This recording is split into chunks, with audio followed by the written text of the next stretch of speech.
we begin to try to make something happen. And then we cause more problems than good. Amen. Has anyone ever tried to help God? Come on, let's be honest. Amen. See, because your honesty is going to set you free. Amen. When you try to help God, you just stepped off into your flesh. You just stepped off into unbelief. Because God didn't ask you to help him. He told you to obey him. Amen. You don't have to help the God that can do all things. You just need to obey him and wait on ministry. People don't want to wait on ministry because they think ministry is so glamorous. But that's a lie from hell. Real ministry is dirty. It's filthy. Real ministry makes you not want to serve God. Real ministry makes you wonder where you're called. Real ministry will make you run from God instead of running to God. But because you have a true relationship with him, instead of running from God, you run to him. You don't have to walk through the garden of your house and say, Anna, where are you? Because true ministers who are mature in him understand you're going to go through some trials. That's right. If you read the scriptures, it says he called us in the furnace of affliction. What's wrong with you? If you were afflicted, you need to say like David said, it was good that you afflicted me that I might know your precepts. Amen? That's it. Amen. The songwriter said, no more crying, no more complaining. The residue is the crying and the complaining. When are we going to grow up and realize we're going to take some blows? We're going to lose some stuff. We're going to lose some friends. We're going to be talked about. We're going to be rejected. We're going to be mistreated. We're going to be abandoned by people, but never by God.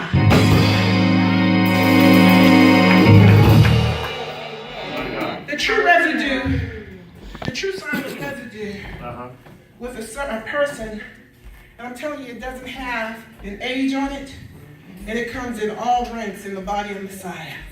Yes.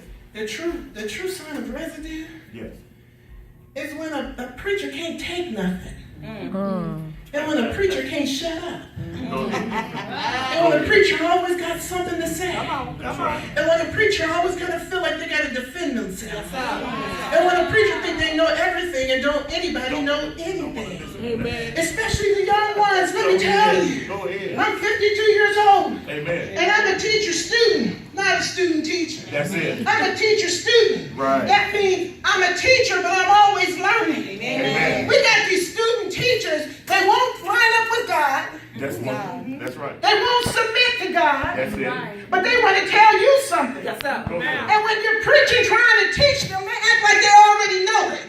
Well, action speaks louder than words. If you knew it, you wouldn't be doing it. And since you ain't doing it, I'm telling you what you don't know while you're acting like you do know.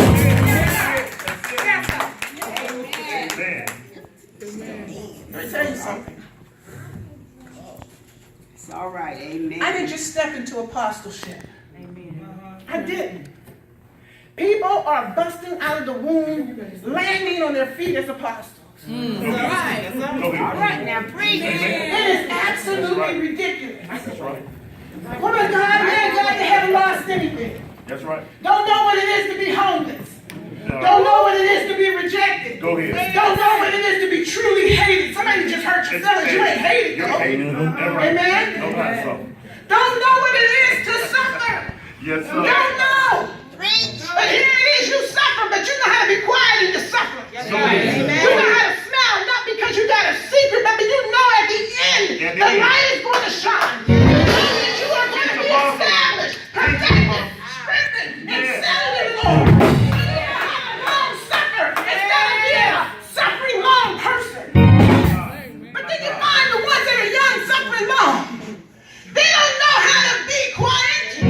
They always got something to say. The residue is telling on them when they open their mouth. Hallelujah. Glory to God. Hallelujah. I got a word. You know, I love when people receive me. Because you, even though you have a word, you are disobedient and rebellious to God. So God has a way of showing you that he has rejected you by people rejecting you. Amen. Am I telling the truth? Yes. You can be as anointed as you want to be. That's right. Yes, Lord. But if you can't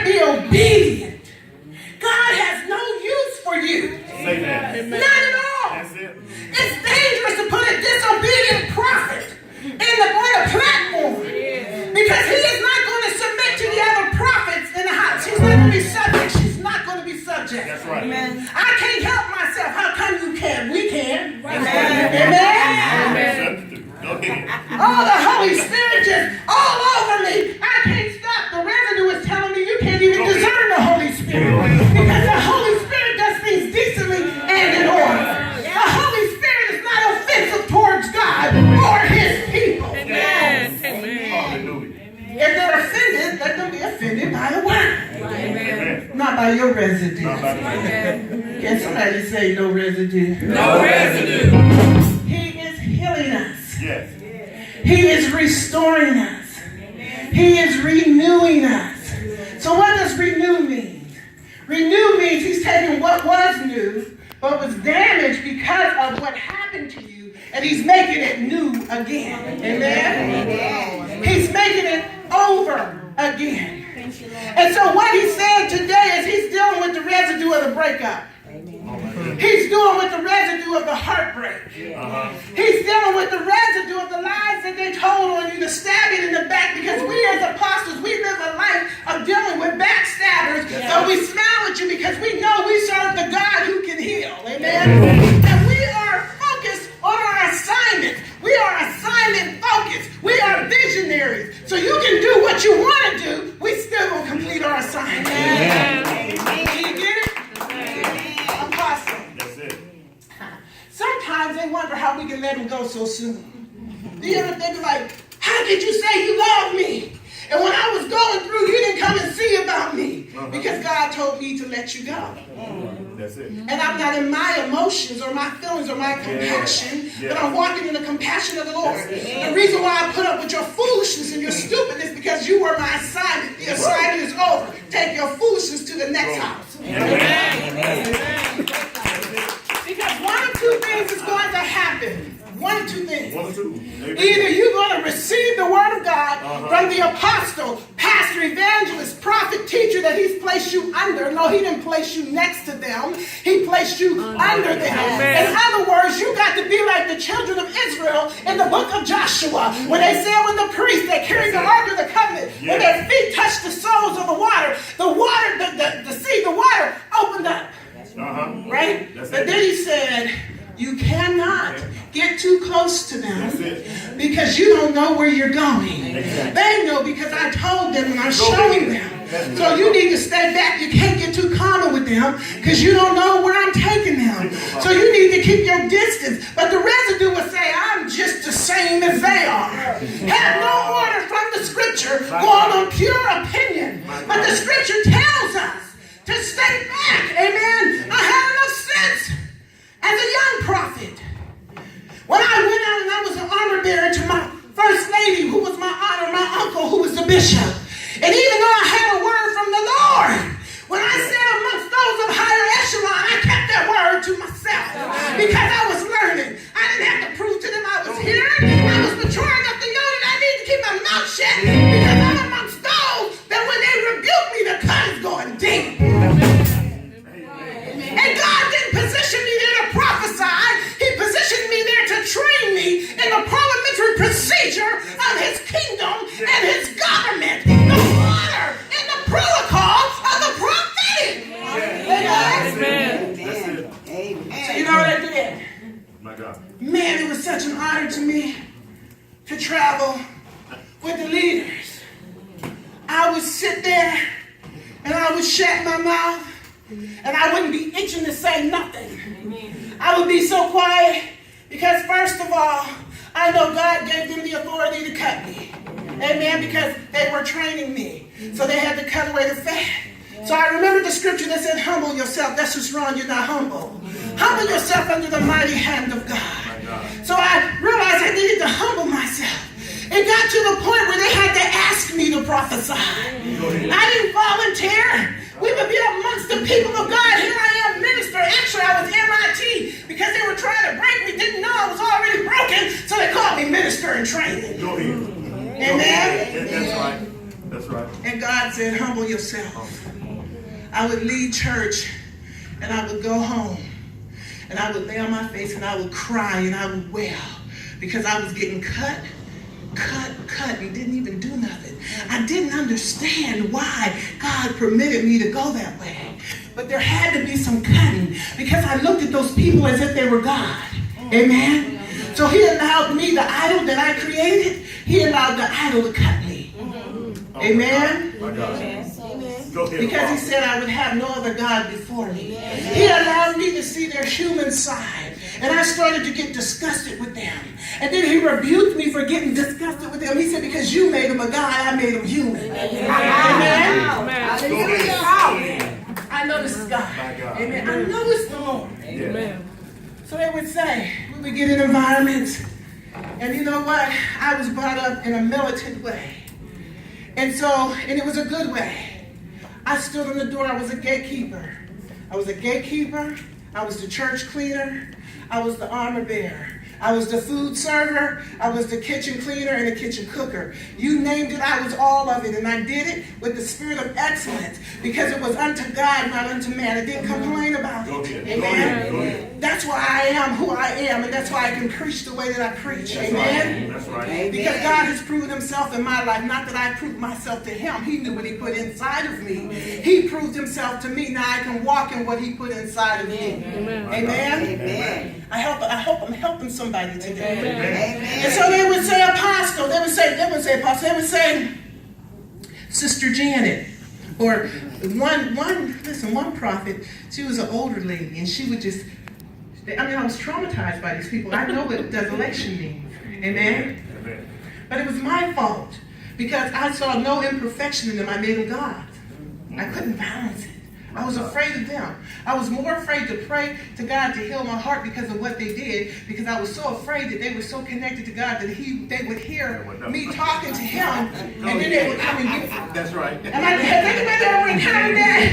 Amen. That's right. Amen? Amen. So I would just humble myself, and all I would do, I would wail until the pain, because there's such a deep pain in my stomach. I would wail until the pain left, and they would say to me, Sister Janet or MIT, is there a word from the Lord? And I would say, yes, ma'am, yes, sir. And they would say, well, go ahead and give the word. And I would give the word, and I would be crying while I was giving the word because I knew, because God had elevated me in front of the people, that they were going to come behind God and crucify me. Because cursed is the man who hangs on the tree. Amen. Amen. So I had to be guilty because the leaders were crucifying me. So I would prophesy. And the people would say, oh, Sir Point, oh my God, she's a prophet. They would prophesy to me. God said, and I remember this prophecy. He said, I'm praying a mantle of strength on you. And I'm praying that God guards your heart. He said, because the attack on you all of your life is going to be terrible because of the anointing on your life. And he did not lie. Amen. Amen. Amen. But guess what? God allowed it to happen. Because as men and women of God, we should not seek any approval of anybody. Yeah. We should only seek the approval of the Most High. Amen? Amen? Some of you are sitting out here with so much residue. You go from the pulpit speaking in tongue and in the car on the phone cussing people out. Amen? I see it. I see the residue. I promise you I do. And I'm not here to call you out. But God is releasing the word in the atmosphere and honesty. Listen, being honest is what's going to get you your deliverance. Amen. You can't hide from the word. Amen. You can't. There are some of you struggling with lust. And what I love about true men of God, there's a difference between lust and just somebody catching your eye because they're attractive. But what I love about true men of God, they know how to look down. Amen. David said, I make a covenant with my eyes that I won't look upon a woman.